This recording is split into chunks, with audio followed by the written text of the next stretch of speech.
To access the new creative workflow feature, just click on My Workspace in the header here. You can create new spaces to follow your campaign. Click on the Add New Space button here, and you can simply enter the name of the campaign.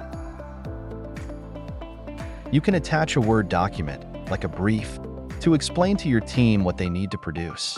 Then, validate the space on the next screen. We ask you to add team members to the space, so you can add existing members or invite new users on this screen. Once the space has been created, you can consult the brief documents and import the assets that have been created by your team. Simply select the content you've created and upload it to the space. Once the content has been uploaded, you can easily consult and review what has been uploaded by your team. You have a simple workflow where you can quickly validate, approve, or reject the content that has been submitted. For example, you can reject the content, approve it, or add comments to the content produced by your team. You can directly make those comments on the image that has been uploaded. For example, you can add a comment to change the logo or change the color on this one.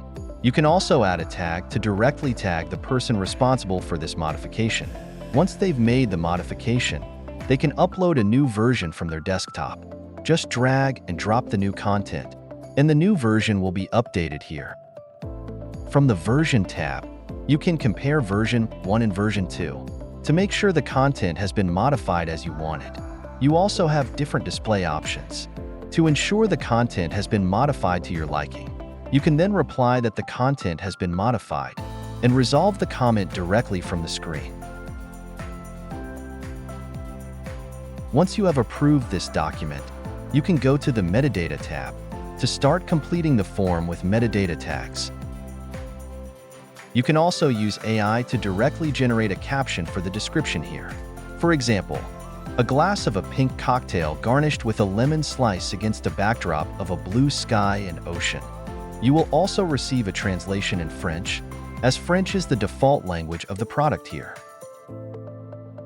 Once you're done with the form, you can directly publish these assets to the DAM and make them available to your users.